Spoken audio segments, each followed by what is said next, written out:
अपने पिताजी का श्राद्ध करते हैं। और श्राद्ध करने के बाद, श्राद्ध मतलब अपने भाई पुत्र हैं तो पानी देना ही पड़ेगा। जितने भी 13 दिन के कर्म है एक संक्षिप्त विधि से करना, पुत्र हैं तब। तो सब कुछ राम जी ने किया विधिवत। स्थायी हो गए लोग। वहां पे कोल्ले भिल्ले आए। कोल्ले भिल्लों ने कहा, प्रभु हम तो जंगली हैं, हमारे पास कंदमूल फल है और ये कंदमूल फल हम आपके लिए और आपके स्वजनों के लिए दे रहे हैं, नहीं तो हम लोग तो जीवों को मारने वाले हैं। देरी राहगीर चलता हुआ उसको लूट लेते हैं, उसका सामान छीन लेते हैं, पशुओं को खाने वाले हैं, जंगली हैं। तो हम जीव घन घाती हैं, जीव घन घाती। ओ गोस्वामी जी ने इस्तेमाल किया है जीव घन घाती। हम कोल किरात हैं, हमारा काम ही यही है। पर आप सभी लोग आए हैं, आपको देखकर हमें बहुत प्रसन्नता हुई। सेवा के योग्य तो हमारा भाग नहीं है, सेवा जोग न भाग हमारो, पर फिर भी यह हमारे अति बड़ सेवकाई, ले न बासन बसन चुराई। कह रहे प्रभु देखो, हमारा सबसे बड़ा सेवा तो यही हो रहा है कि हम आपको देख के विपरीत स्वभाव को भी सुधार लिए। मतलब आपका प्रभाव ऐसा है, यह रघुनंदन दरस प्रभाव, यह राम जी के दरस का प्रभाव है कि जो व्यक्ति गलत था वो भी सही हो गया। मतलब इतने दिन से हम लोग आपके साथ हैं, क्योंकि देखो राम विग्रह है धर्म की, और धर्म के संसर्ग में अगर पापी भी आता है तो उसके मन में धर्म की वो जो परमाणु है उसको धर्म के तरफ खींच लेता है, क्योंकि सठ सुधरई सतसंगत पाई। तो राम जी सत्संग देवे, राम जी दर्शन देवे, तो क्या कहना महाराज। सन्मुख होई जीव मोहि जब ही, जन्म कोटि अगनासई तब ही। सामने कोई खड़ा हो जाए राम जी के, करोड़ों जन्मों के पाप नष्ट हो जाएंगे। अजीव पावनी सहज स्वरूपा, वो जो स्वरूप पा जाता है, जीव अपने स्वरूप की प्राप्ति कर लेता है जो ठाकुर जी के सामने रहता है। मम दर्शन कर यह फल अनुपा, अजीव पावनी सहज स्वरूपा। बहुत सहज में ही जीव अपने स्वरूप की प्राप्ति कर लेता है। अगर जीव अपनी ही स्वरूप की प्राप्ति कर ले, हम तो कहते भगवान की प्राप्ति नहीं कर पा रहे, कोई बात नहीं है, भगवान नहीं मानते, अपने को तो मानते हो, अपने आत्मा का साक्षात्कार कर लो। अगर आत्म साक्षात्कार कोई करता है तो परमात्मा साक्षात्कार करना ही नहीं पड़ेगा, हो जाएगा। आत्मा का साक्षात्कार करने के बाद परमात्मा साक्षात्कार करने का ना हो जाएगा, क्योंकि आत्मा परमात्मा में कोई भिन्न नहीं है। मतलब कोई भेद नहीं है, भिन्न अभिन्न अंग है दोनों। एक डाल दो पक्षी बैठे, एक जीव एक परमात्मा, एक जीव एक राम। एक डाल दो पक्षी बैठे, एक जीव एक राम। एक शरीर रूपी डाल पे दो जीव बैठे हैं। एक तो जीव है जिसको हम लोग आत्मा के रूप में जानते हैं, कारण शरीर के आवृत्त हो जाने के कारण उसको जीव कहा जाता है, कारण शरीर से चपकने के कारण उसको जीव कहा जाता है वो जीव नहीं है, वो आत्मा।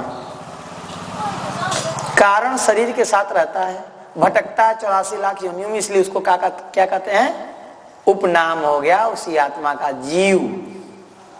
जीवेच्छा जिसके अंदर जीने की इच्छा हो उसको जीव कहते हैं। क्या कहते हैं, जीव, जीने की इच्छा हो। आत्मा तो देखो, आत्मा अमर है। अगर जो जान जाएगा कि आत्मा हम अमर हैं, हम मर नहीं सकते, नैनम दहति पावक, न अग्नि जला सकता है, न कोई शास्त्र काट सकता है, न वायु सुखा सकता है,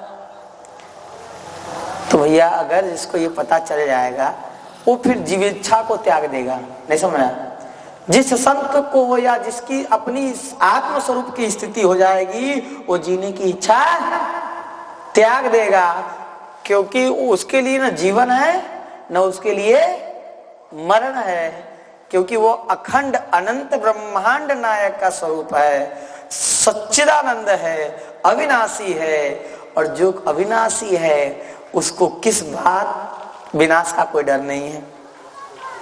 अविनाश का ही डर तो सबसे बड़ा डर है। धन नष्ट हो जाए ये डर, घर नष्ट हो जाए ये डर, बेटे नष्ट हो गए ये डर, शरीर नष्ट हो जाएगा ये डर। जो अपने स्वरूप की प्राप्ति करता है सारे डर खत्म हो जाते हैं। यहाँ पे सहज स्वरूप की प्राप्ति राम जी के दर्शन से सबको हो गया है, इसलिए सब ने दोना भर भर के, दोना इतना छोटा छोटा को दोना नहीं कहते, बड़े बड़े भी पत्तल को भी वहाँ बड़े बड़े पत्तलों को भी दोना जैसा बनाकर, ऐसे जिसमें भर के एक तो इतना बड़ा पत्तल बन गया, उसके अंदर भर दो, ढेर सारा आ जाएगा। और पाओ इतना भर भर के फल फूल, दूर दूर के विंध्यगिरि पर्वत के आसपास, कामदगिरी के आसपास के जितने पहाड़ हैं कि लक्ष्मण पहाड़ी इत्यादि चारों तरफ से घूम के, वशिष्ठ जी के आश्रम इत्यादि से सब जगह से चुन चुन के फल लाते हैं। और एक दो लोग नहीं है, हजारों वनवासी हैं, यानी वन के जितने वासी हैं सब राम जी से आते हैं। महाराज भरत जी सब लोग फल फूल पाए, नित्य निभाई, नित्य का निर्वाह करते हुए संध्या वंदन किया।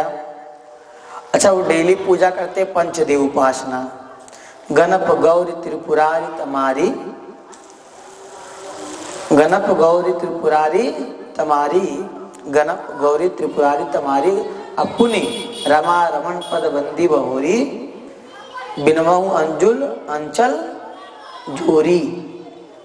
5 देव की उपासना है उसमें, गणप गौरी त्रिपुरारी तमारी 4 ये हो गए, और रमा रमन पद बंदी बहोरी 5वां ये हो गया। यानी कि सनातनियों को पंचदेव की उपासना करना चाहिए। हर सनातनी को पंचदेव की उपासना करनी चाहिए। गणप यानी गणप, गौरी मतलब गणेश और गौरी की उपासना, त्रिपुरारी यानी शंकर जी की उपासना, तमारी यानी सूर्य की उपासना, और रमा रमण पद मतलब विष्णु भगवान की उपासना। ये हर हिंदू को, हर सनातनी को, चाहे वो किसी एक ही ठाकुर जी के स्वरूप में अनुराग क्यों न रखता हो, पंचदेव की उपासना हर हिंदू के लिए अनिवार्य विषय है। यह बात आपको हम कह रहे हैं। और हिंदू के लिए मतलब चाहे वो सन्यासी हो, चाहे गृहस्थ हो, चाहे कोई हो, पंचदेव उपासना सबके लिए अनिवार्य है हिंदू धर्म में। और वास्तुपासना की विधि कहते, अरे हम तो शिव जी को मानते, गणेश जी को काय पूजेंगे, उनके बेटा है, ठीक है, बेटा को पूजोगे तो बाप खुश हो जाएंगे ना। अरे हम तो गणेश जी को पूज लिए, तो अब गौरी जी को पूजने से क्या है, तो माँ है, माँ को पूजोगे तो बेटा खुश हो जाएंगे।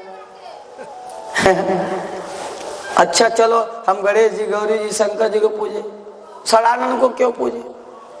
तो देवताओं के सेनापति हैं, नाराज होंगे तो देवता तुमसे नाराज हो जाएंगे, देव लोग पूरा नाराज हो जाएगा।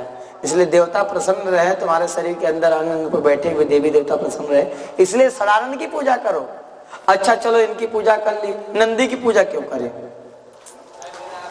तो नंदी की पूजा नहीं करने से शंकर जी अप्रसन्न हो जाते हैं, क्योंकि नंदी परम भक्त हैं, परम शंकर जी का उनके जैसा कोई भक्त नहीं है, इसीलिए नंदी की पूजा करनी चाहिए। साक्षात धर्म देवता ने तपस्या किया और कहा, हे शंकर जी हमें अपना वाहन बना लीजिए, और तब था शंकर जी ने धर्म को ही वाहन बनाया, वही नंदी है।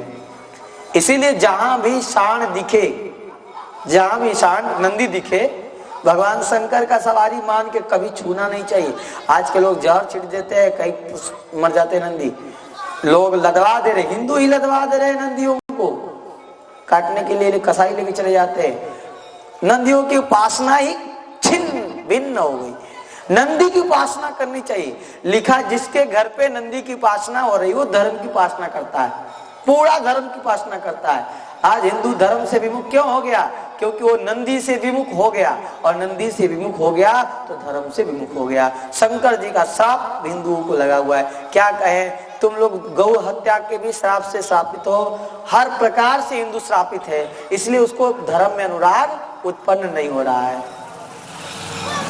न होगा कब तक? जब तक गौ रक्षा नहीं होगी, जब तक धर्म रक्षा का प्रयास नहीं किया जाएगा, तब तक कभी हिंदू का बुद्धि ठीक नहीं होगा।